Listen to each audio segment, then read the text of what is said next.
శ్రీమాత్రే నమ. జయ గురు దత్తాత్రేయ నమ. ఈ వీడియోలో మనం వార ఫలాలు తెలుసుకునే ప్రయత్నంలో ఈ వారం గ్రహస్థితి పరిశీలించినప్పుడు మరి కుజుడు ఈ వారం అంతా కూడా మేషరాశి యందు, గురువు వృషభ రాశి యందు, రవి శుక్రులు మిథున రాశి యందు, బుధుడు కర్కాటక రాశిలో సంచరించడం జరుగుతుంది. అయితే ఈ వారంలో ముఖ్యంగా జూలై 1వ తారీఖుతో శుక్రమౌఢ్యం మరి పూర్తవుతుంది. అలాగే జూలై 3వ తారీఖుతో గురుమౌఢ్యం కూడా మనకి పూర్తవడం జరుగుతుంది. అంటే మనకి చక్కగా శుక్రుడు బలవంతుడు అవ్వడం, గురువు కూడా బలవంతుడు అవ్వడం వల్ల చాలా వరకు శుభకార్యాలకి, అంటే ముఖ్యమైనటువంటి వివాహం వాటి కాకుండా చిన్న చిన్న అద్దిళ్ళు మారడం, రిజిస్ట్రేషన్లు, అలాగే ఈయన పెళ్లి చూపులకు సంబంధించింది ఈ పెళ్లి చూపుల కార్యక్రమాలు, అగ్రిమెంట్లు, ఒప్పందాలు, వ్యాపార ప్రారంభాలు, ఇటువంటి వాటికి చక్కగా మీరు కార్యక్రమాలు చేసుకోవచ్చు. అలాగే స్కూల్లో జాయిన్ అవ్వడానికి మంచి కార్యక్రమాలు అన్నిటికీ ఉంటాయి. కేవలం ఏదో పెళ్ళి, గృహప్రవేశం వాటికి కొంత ఇబ్బంది ఉంది, కానీ మిగతా వాటికంట మీరు జూలై 3 తర్వాత ఏర్పాటు చేసుకోవచ్చు. అలాగే మరి ఈ వారం అంతా కూడా గ్రహాలన్నీ కూడా రాహు కేతువుల మధ్య బంధించబడి ఒక విధమైనటువంటి మరి అపసవ్య కాలసర్ప దోషం లాంటిది ఏర్పడడం జరిగింది.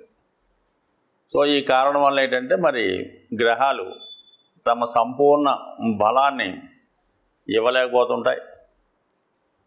ఈ కారణం వల్ల ఏంటంటే కొంత జాగ్రత్తగా వ్యవహరించుకుంటే, అలాగే ఏదన్నా కార్యక్రమాలు ప్రారంభించే ముందు, ఏదన్నా శుభకార్యం ప్రారంభించే ముందు భగవంతుడి అంటే మీ ఇష్టదైవాన్ని పూజించుకొని అమ్మవారి అనుగ్రహంతో పనులు ప్రారంభించుకోవడం వల్ల కొంతవరకు ఈ గ్రహాలు మీకు అనుకూలంగా మారి మీ పనులు సజావుగా సాగే అవకాశం ఉంటుంది.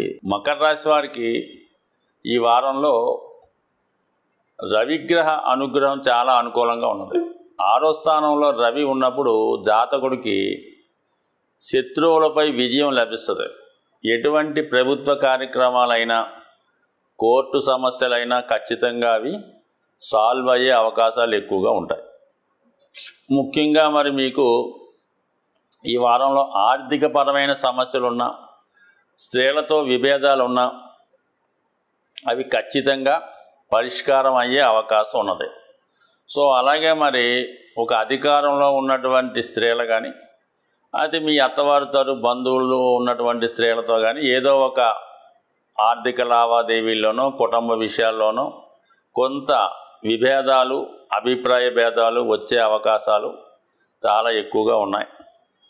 అలాగే మరి విద్యార్థులకి ఈ వారంలో ఉన్నత విద్యా అవకాశాలు అనుకూలంగా ఉన్నాయి. ఎక్కువగా మరి ఈ రాశిలో ఉన్న వాళ్ళు ప్రయాణాలు ఎక్కువగా చేస్తూ ఉంటారు. అలాగే మరి విదేశ ప్రయాణానికి కావాలని ఏర్పాట్లు చేసుకునే అవకాశం కూడా ఉంటుంది. అంటే భాగ్యాధిపతి సప్తమంలో సంచరించినప్పుడు జీవిత భాగస్వామికి చాలా అనుకూలంగా ఉంటుంది. వాళ్ళు చాలా ఉత్సాహంగా ఉంటూ నిరంతరం ఏదో ఒక మంచి కార్యక్రమంలో పాల్గొని సో ఆ మంచి ఫలితాలు మీకు కూడా అందే అవకాశం ఉంటుంది. సో ఇవన్నీ అనుకూలంగా ఉన్నప్పటికీ కూడా మరి భూములు, స్థిరాస్తుల మీద ఉన్నటువంటి కొన్ని ఇబ్బందులు ఈ సమయంలో మీకు వచ్చే అవకాశం ఉన్నది. మీ ఆధీనంలో ఉన్నటువంటి ఏదైనా ఒక స్థిరాస్తిలో, వాహనమో చేయిజారిపోయే అవకాశాలు ఎక్కువగా ఉన్నాయి. దాన్ని అమ్మడం వల్ల కానీ, లేదంటే ఇతరులకు ఏదన్నా అప్పచెప్పడం కానీ, ఇటువంటి విషయాల్లో కొంత మరి మీ యొక్క ఆస్తి ఇతరులకి మార్చే అవకాశం ఉన్నది. సో అలాగే మీరు ఈ సమయంలో ఏదైనా భూమి మీద, స్థిరాస్తి మీద పెట్టుబడి పెట్టి మరి అలాగే కొత్తగా ఏదైనా వాహనం కానీ, గృహం కానీ కొనుక్కునే అవకాశాలు కూడా ఉన్నాయి. ఇల్లు మారడం కానీ, ఇల్లు కొనుక్కోవడం కానీ, గృహాన్ని అమ్మడం కానీ, మొత్తం మీద ఈ లావాదేవీలన్నీ కూడా ఈ వారంలో కొంత వేగంగా జరిగే అవకాశం ఉన్నది. అయితే ఈ కార్యక్రమంలో మాత్రం ఏదన్నా సొంతంగా పర్యవేక్షించి మీరన్నీ కూడా లావాదేవీలన్నీ చూసుకోవాలి తప్ప మీరు ఇతరుల మీద, మీడియేటర్స్ మీద నమ్మకం పెట్టుకొని ఇటువంటి లావాదేవీలు చేస్తే ఖచ్చితంగా అది మోసపోయే అవకాశం ఉంటుంది. కాబట్టి ఏదైనా సొంతంగానే వ్యవహారం చేసుకుంటే చాలా వరకు అనుకూలంగానే ఉన్నది. అలాగే మరి ఈ వారం మీ మనసులో ఉన్నటువంటి విషయాల్ని మీకు అనుకూలంగా మారే అవకాశం ఉంది. ముఖ్యంగా వివాహ విషయంలో ఎవరినైనా ఇష్టపడి ఉన్నా, మరి వివాహ సమయం నడుస్తున్న వాళ్ళు, ఆ వయసులో ఉన్నవాళ్ళు ఖచ్చితంగా మరి వివాహ విషయంలో ఈ వారంలో ఒక నిర్ణయం తీసుకుంటే మంచిది. లేదంటే మరి నెమ్మదిగా మీరు ఆలస్యం చేసే కొద్దీ ఇవి మారిపోయే అవకాశం ఉంది. అంటే ఆల్రెడీ నిర్ణయమైనటువంటి వివాహం అయినా, ఏదైనా ప్రేమ వ్యవహారంలో ఉన్నా, ఏదైనా ఎఫ్ఐఆర్లో ఉన్నా అది కంపల్సరీగా మీరు దాన్ని కన్ఫర్మ్ చేసుకొని ఒక అగ్రిమెంట్ చేసుకుంటే తప్ప అది ఏదో విధంగా మళ్ళా మారిపోయి మళ్ళా కొత్త వివాహ సంబంధాలు ఎత్తుక్కోవలసి వచ్చే అవకాశం ఉంది. కాబట్టి ఈ విషయంలో అశ్రద్ధ చేయకుండా తగు నిర్ణయాన్ని వెంటనే తీసుకొని దాన్ని ఒక అగ్రిమెంట్గా, కన్ఫర్మేషన్గా మార్చుకుంటేనే మంచిది. అలాగే చాలా వరకు మరి ఈ వారంలో శని భగవానుడు వక్ర గమనంలో ప్రయాణించ మొదలెట్టి తిరిగి మళ్ళా జన్మశని ప్రభావం ఈ రాశి వారి మీద ఎక్కువగా ఉంటుంది తప్ప దాన్ని బట్టి ఏంటంటే మరి గతంలో మీరు తగ్గిపోయింది అనుకున్నటువంటి అనారోగ్య సమస్యలు తిరిగి రావడం కానీ, లేదంటే కొత్తగా అనారోగ్య సమస్యలు మొదలవడం కానీ జరిగే అవకాశం ఉంది. అలాగే కొంతవరకు ముగిసిపోయింది అనుకున్నటువంటి పనులు తిరిగి ప్రారంభమై ఒక విధమైన మానసిక వేదనకి గురి చేసే అవకాశం ఉంటుంది. బట్ ఏదైనప్పుడు కూడా చాలా వరకు మరి ఈ వారంలో మీరు దైవ సంబంధించిన ప్రార్థనలో కాలం గడపడం మంచిది. ఈ వీడియోలో మనం జూన్ 30వ తారీఖు నుంచి జూలై 6వ తారీఖు మధ్యలో జరగబోయే వార ఫలాలు తెలుసుకునే ప్రయత్నం చేద్దాం. ముఖ్యంగా ఈ నెలలో, ఈ వారంలో జరిగే మార్పులు ఏంటంటే మరి మనకి జూలై 1తో శుక్రమౌఢ్యం, జూలై 3తో గురుమౌఢ్యం అయిపోవడం జరుగుతుంది.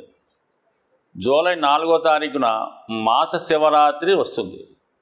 ముఖ్యంగా ఈ వారం నుంచి శని భగవానుడు వక్రగమనంలో పొందడం వల్ల తన యొక్క ప్రభావం ఇతర రాశుల మీద చాలా ఎక్కువగా ఉండే అవకాశం ఉన్నది. ముఖ్యంగా అర్ధాష్టమ శని, ఏలినాటి శని వాటితో పాటుగా ఆ మిగతా రాశుల వారికి కూడా ఈ ప్రభావం వృత్తి మీద ఎక్కువగా రావడం జరుగుతుంటుంది. సో ఆ కారణం వల్ల ఏంటంటే ఈ వారం ఎవరైతే శనిగ్రహ అనుగ్రహం కోరుతున్నారో వాళ్ళు జూలై 4వ తారీఖున విధి విధానంగా మాస శివరాత్రిలో పాల్గొనడం మంచిది. అంటే ఉదయం చక్కగా శివాలయం దర్శించుకోవడం, సాయంకాలం పూట ప్రదోష వేళలో చేసే మాస శివరాత్రి పూజలో పాల్గొని తగు విధంగా ఆ రోజు గడపడం వల్ల నెలంతా మీకు మంచి ఉత్సాహంగా ఉండే అవకాశం ఉంది. అలాగే జూలై 6వ తారీఖు నుంచి మనకి ఆషాఢ మాసం ప్రారంభమవుతుంది. సో ఇది స్త్రీ దేవతల ఆరాధనకి చాలా అనుకూలమైనటువంటి రోజు. అలాగే గ్రామ దేవతలను ఆరాధించడానికి కూడా అనుకూలమైనటువంటి నెల. అంటే శుక్రుడు మరి ఈ నెల నుంచి తన మౌఢ్యం వీడి చాలా బలవంతుడే ఉన్నాడు. శుక్రుడు బలంగా ఉన్నప్పుడు స్త్రీ దేవతల యొక్క అనుగ్రహం జాతకుల మీద కావడం జరుగుతూ ఉంటుంది.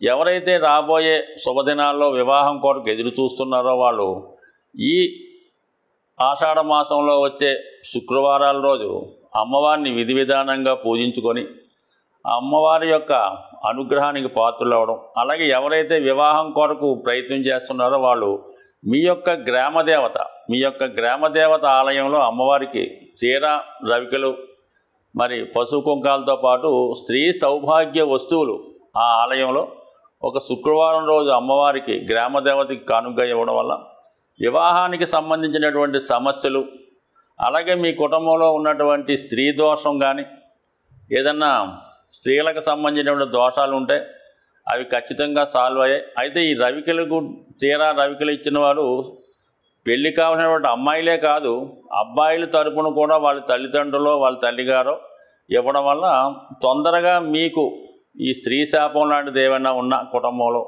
కన్యశాపం లాంటిది ఏవైనా ఉన్నా, వివాహాలు ఆలస్యమైనప్పుడు ఆ కుటుంబానికి స్త్రీ శాపం తగులుతూ ఉంటుంది. ఇవన్నీ తొలగి త్వరగా మీకు శుభకార్యం జరగాలంటే ఈ ఆషాఢ మాసం అన్నది చాలా శ్రేష్టమైనది కాబట్టి విధి విధానంగా మీ పెద్దలకి, మీ గ్రామ దేవతకి, మీ కులదైవాన్ని కూడా విధి విధానంగా వాళ్ళని ఆరాధించి పూజించడం వల్ల రాబోయే శుభముహూర్తాల్లో మీ ఇంట్లో కళ్యాణ గంటలు మోగే అవకాశం ఉంది. స్వస్తి.